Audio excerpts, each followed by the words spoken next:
All right, hello everyone. It's Mike at west10motorsports.com here, and today we are going to give you a little introduction and an overview of general power, how to look at your dyno sheets and how to read your dyno sheets and how to know where that's going to affect the bike while you're riding it. And on top of that, we're going to go over our first sort of grouping of slip-ons that we've done. So we're in the process. We're working with a great local dyno guy in the area here. His name's Dave at JD Cycle. You'll see his name and number and stuff across all our dyno sheets. He's really well known. Guys from all over come down to see him. Guys from Canada, uh, and just Maryland, the whole kind of mid-Atlantic guys come up to see him and have him dyno tune their bike. And so he's really well known, and luckily he's close to us, so we get to use him as a resource. And we'll get into a little bit more of what he does, and if you want to have him look at your bike or dyno tune and stuff like that, that's always an option, but we'll get there a little bit later. But so for right now, what we're doing is we have our first 11 slip-ons have been dyno tested, and not in any particular order. We tried to get the heavy hitters, but we've done dyno tests for them on my 2017 Street Glide.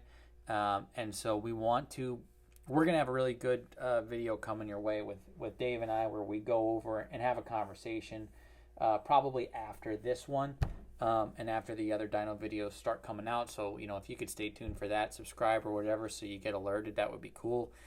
It's really informative. He's a guy who's been in the industry for a real long time, just like us, and has a totally different angle, so it's but still kind of does business the same way. So it's a real natural fit for us, I think. But anyway, so what we're going to do in this one is we're going to kind of explain to you what you should be looking for when you look at a dyno sheet, how to read the dyno sheet correctly, what kind of performance modifications are making the difference on these Milwaukee 8 bikes. And I mean, this is kind of true in general, once you know how to read a dyno, if you've got a twin cam, you can go through and you could do this same thing anywhere. I've noticed that there's a lot of other companies out there that are doing some dyno stuff, and they're not very clear on, first of all, what's been installed on the bike. They leave a lot of things out. They're not that transparent, and they focus really, and they don't ever explain to you what you're actually looking at, So you'll see really high max numbers, okay? And we're going to go over the max numbers and stuff like that. So you'll see really high max numbers, but what you don't see is a big dip in the front end, so your real bottom end, your early torque might dip, even though you get better max numbers. And we've got a few examples of that we're going to go over here real quick and see. So just let me grab a piece of paper here so I got some for notes. But just to start off, so what we're looking at here is, this is my bike stock, okay? So all I had on at this time was a set of slip-ons, stock air cleaner, no mapping, no cam, okay? Since then, I've put on basically what you'd call a high flow air cleaner. They're all about the same. You're not going to find much difference there. I have our RCX Tormentor headers on, which are a 2-into-1-into-2. So that's a crossover dual system, some guys call it. And then all the different slip-ons. So this is the stock bike, right? And so if you notice, what you see here is my max numbers are up here. That's going to change. They're going to be on the bottom of the page when we get into Dave's dyno runs. The layout's just a little bit differently, but I'll point that out for you. So if you could follow my mouse, I'm up at the top of the screen here. Here's 4th and 5th gear runs. This is just a read. We weren't making any adjustments. This is a stock map, stock bike, stock everything, basically. So I've got, in 5th gear, they got me at 100.79 max torque, which you can see the peak is right here. That's 3,200, 3,250 RPMs, and that just kind of displays to you the bottom end that these Milwaukee 8s can have right out of the gate, right? And then if we go back here, we've got our max power, which is 77.44, and you'll see a little variation. There's nothing is perfectly consistent with these type of things, and you can also see that in these dyno runs, right? Like you could see that the power can actually go up, increase, drop, and so on and so forth. Now with good tuning, that's going to be minimized, and you're going to see that as soon as you look at Dave's dyno sheets, that there's an immediate difference in how erratic this is, right? So you can see our peak torque there, right? So that's basically, this is what we're going to call mid-range, okay? Down here is bottom range, this is mid-range, this is top end. So when people refer to increase in bottom end, mid-range, top end, all that stuff.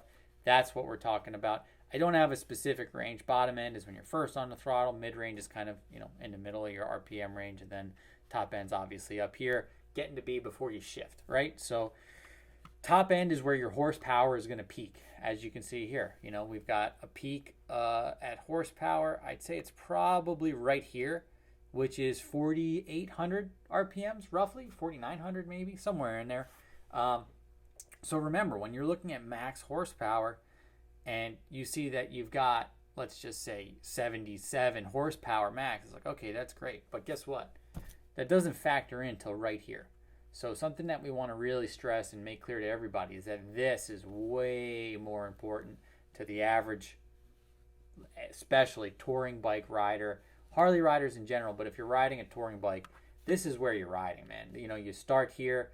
This is your roll on from basically from idle for the most part, up into where you're going to shift, which, where do you average shift when you're running a bike? Maybe 4,500 is probably a little bit on the higher side. You're probably running to right here. So you can see, this stuff from this point, let's just say, on is not as important as this stuff, because you're going to spend 80% of your riding in this area, and probably really from 2,500, depending on the bike and the gearing and the type of riding you're doing, to really $4,000. That's the sweet spot.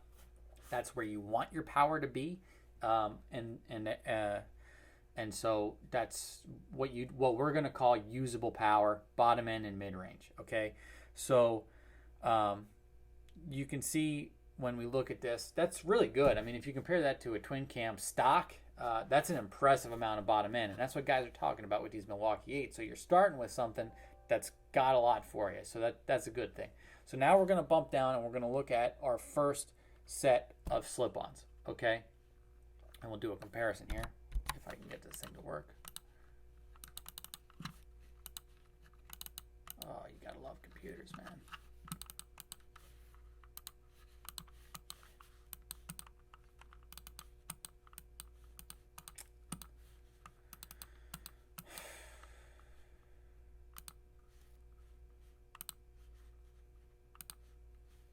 I'm not sure why that was happening. I apologize, but we're going to get into the second ones here. So, maybe I'll edit that out. Maybe I won't. We try to keep things pretty clear and transparent here. So while we're talking about clear and transparent,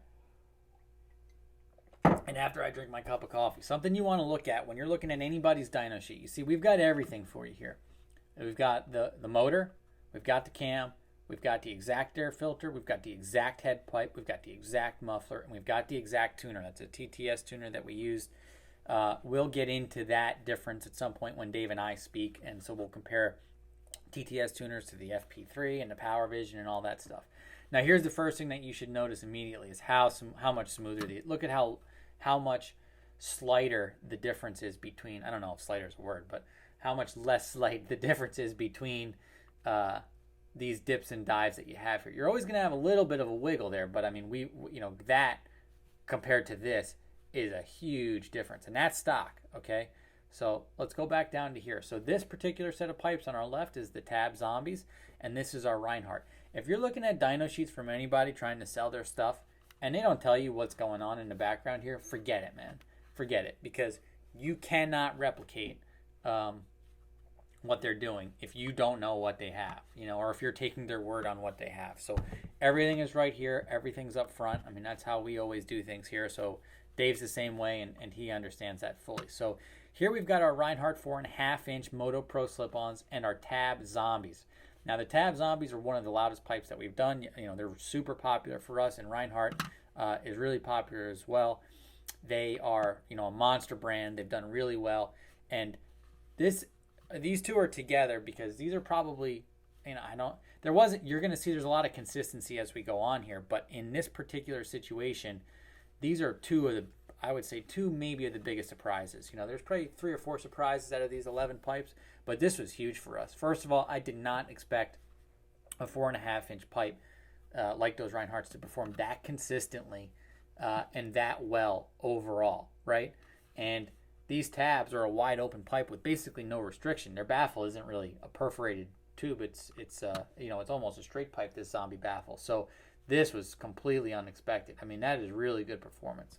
So let's talk about how you can see a difference between the max numbers that are down here and actual usable power, and how that can affect the way that you ride, right? So let's look at the Rinehart, because this has higher max numbers. So here we came in at 99.95 max horsepower, which is going to be right about, well, here it says RPM 5,000, 5.09. So we're right about here is our max horsepower. And then if we go to our max torque, it's 121.56 at 3,400 RPMs, right? So that's right there, that little peak. So that's awesome. Now here's the other thing to remember, is that from, what would you say this is? This is about 2,200 RPMs all the way to 55, what is that, 5,200? You're above 100 foot-pounds. So remember that as you're riding. If you're cruising at 65 and you got to pass a car, you got to hit a hill, and you roll on power, that is where you use this power. That is your usable power, and that is what you have. And so you're at over 100 for almost your entire power band. You'll almost never be out of 100 foot-pounds of torque. And you're above 110 foot-pounds from 2,500 all the way over to about 4,500. So that's pretty practical. I mean, you know, that's basically your effective using your effective riding RPM range that you're going to be in most of the time, really, too. So, you know, you're probably in this 99% above 100 foot-pounds, and I'd say you're probably above 110, maybe 85%, depending on how you ride. So really important to consider that. But then let's look at this. The big difference between these pipes is bottom end. So the Rineharts, even though they have higher max numbers and perform very, very well, I mean, these are what we're going to call our best overall performing pipe because of the peak in horsepower, where the horsepower comes in, and the overall numbers, right? So we're calling this our best performing pipe overall, right? So you've got great numbers, but you do have a big difference here. So let's look at the, let's say 3,000 RPMs and before. Now these tabs don't ever dip below 100 foot-pounds. They actually start here, dip kind of early, which is a trend that we've seen with a lot of the similar diameter baffle pipes. So they start actually above, I'd say maybe 104 foot-pounds roughly, dip to about 100, and then take right back off. So before 2,500 RPMs, they're already going back above. And then over here, they're at 110. And they have, what you'll see here is a much shallower curve, but it starts higher. So your bottom end is actually better with the tabs than it is with the Rineharts, even though they've got a better overall number. So that's really important to keep in mind, because, you know, you will probably feel this more than you'll feel this. Okay, so that's something that we really want to stress.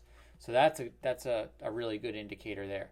If we go down here, we've got the actually we did a 2-to-1 test, and this is you can see how much different this 2-to-1 performed compared to a 2-to-1 and a 2. So this is another good comparison. So this thing starts out, you know, basically off the charts, right? It goes up to almost 115 immediately before 2,500 RPMs, peaks at where's our peak, 2,700 RPMs, and then it drops way off from there, and it ends up peaking pretty high on power here. That was our highest horsepower number. We got 104.28, but that's way up here that's coming in. Where you look at these Cobras, you know, this is a Cobra neighbor hater, hugely popular pipe, extremely inexpensive. You're keeping the pipe or the bike a dual system, and you can see that they're going to perform similarly to those Rineharts, right? Start off right at 100, dip real quick, and come right back up at 2,500, and then peak at 3,500, basically. You can see right there, 3,500, and then they dip back down, and your max horsepower is going to come in right around $5,000, and that's just a shade less than 100 horsepower. So that's the difference right now. Now we're going to have more 2-to-1s coming down the road, so stay tuned for that. We got about 6 that we're going to do and compare and see, you know, what kind of differences we can get between those. And then if we go down here, this is where we start to see everything kind of getting in common, and the differences start to become less dramatic. So what you have in this one is the Bassani DNTs, which are, a really good sounding pipe. This is our best overall slip-on numbers, so our best max numbers. We've got a max torque of 122.09 and a max horsepower of 100.04. This is the only slip-on setup we actually broke 100 horsepower with. So that's important, right? Our peaks are really good here. What we have, though, is a bit of a dip early on. So if you're a guy looking for just max numbers, right, this is a really good option. But if you don't want to sacrifice that early kind of bottom end dip, you might want to look at something different, like the Rinehart 4.5s. Now here to the Rineharts, you can see that we still have this dip, right? And a lot of this dip might be from the headers. It might be from the cam. It's hard to say exactly where that's coming in until we start changing that other stuff, right?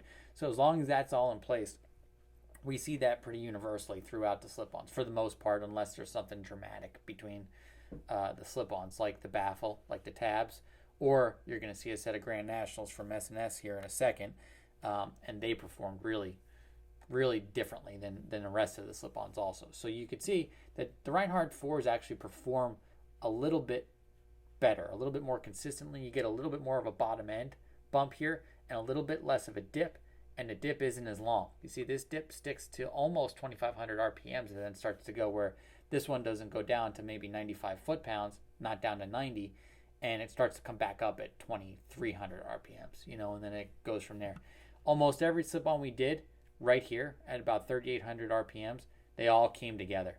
I mean, the lines, when we overlaid everything at the end of the day, everything kind of pulled back in and tightened up right here. So very little consistencies after your mid-range and into your top end on almost all the slip-ons. We're going to go down here. Here's the Boneshakers. You can see that they perform extremely well. They're doing really good. They're at 100 and peak. What do we got here? We got a peak of 120.40 compared to these Magnaflows, which peaked at 121. But the Magnaflows, I mean, the early bottom end was, look at the difference here. Where we've got that dip that we talked about earlier, the Magnaflows don't have much of a beginning to dip from. So they actually kind of start in that dip and then take off from there. So that's the difference in those two pipes performance-wise, basically right there. Now getting into this one, this is the S&S Grand Nationals. This is their 4-inch pipe. My guess is it's got a smaller baffle than the rest of the ones that we're using, because look at the torque curve here.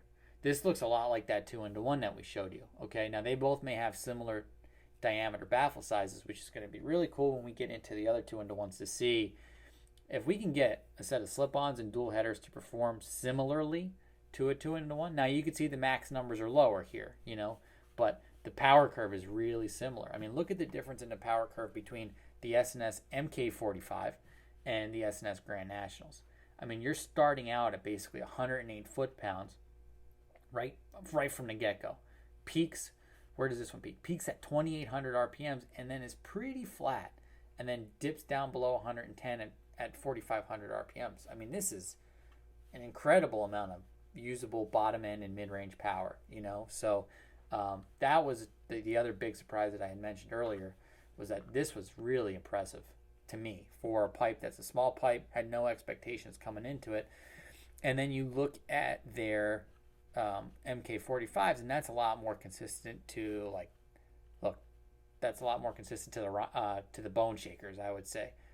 Much more similar there, and much more similar to our other 4-inch, 4.5-inch slip-ons that seem to have a larger baffle. So we've got better overall numbers than the Grand Nationals. You can see 99.6. Not much better horsepower.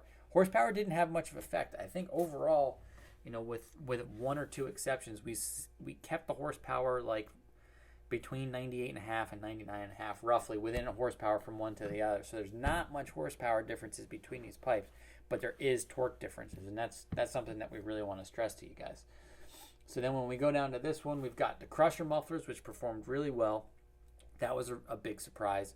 And we've got them overlaid over these Grand Nationals that we were just talking about. So if you could see the difference in right here. So look, the Crushers come way up. You've got, a higher overall torque, and you've got your torque in your 3,000 to 4,500 is going to be higher. So if you ride there a lot, you want to consider something like this.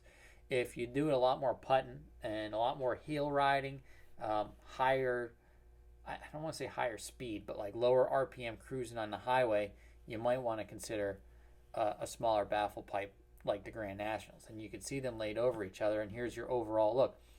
Like I said, I mean, we've only got about a horsepower's difference, not even here, right?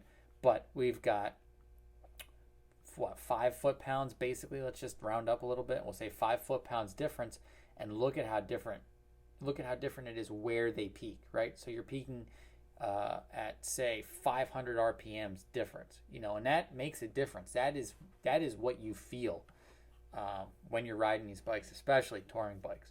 So if we get back into here, we've got the Crushers versus the MK45s, and there you can see those two lines look a lot more similar than these two lines. Like, look at that. I mean, you've got a better overall number coming out of the Crushers than you do out of the MK45s, but like I said, look at this. Everything comes together right here. That's about 3,800 RPMs, and you can see we got dips and dives a little bit, but we've got really good consistency, and that was true of just about everything. Over here, the last one that we had was the RCX 4.5, which compares similarly to the S&S MK45s, I would say. You got a max torque 120, 99.37. It's probably going to split the difference, I think, between these two if we did an overlay there. We've got a really nice peak right where you want it, 3,500 RPMs basically right before it, and it stays flat here for a little bit longer. So that peak is kind of rounded off, which is nice to have. That's important. So I hope that explains a lot of stuff, a lot of differences between pipes. As we go on, we may revisit and do this again, but we wanted to kind of get this out there as a primer so that as you guys watch these videos and you look at the numbers afterwards, we're going to continue to explain in depth each individual one, but we want you to have a logic built already so that you understand what we're talking about. And if you have questions about these, please email me. Send it to info@westendmotorsports.com. You can call us, 1-800-520-8525. We'd love to have some questions come in by the time we do our interview with Dave. That's why I'm kind of waiting to do that one. I'd like to build up a little bit of questions and stuff like that. So hope you enjoy that. You can put questions in the comments too. Subscribe, please. We always appreciate that because there's more videos coming. And stay tuned, guys. Appreciate it. Have a good day.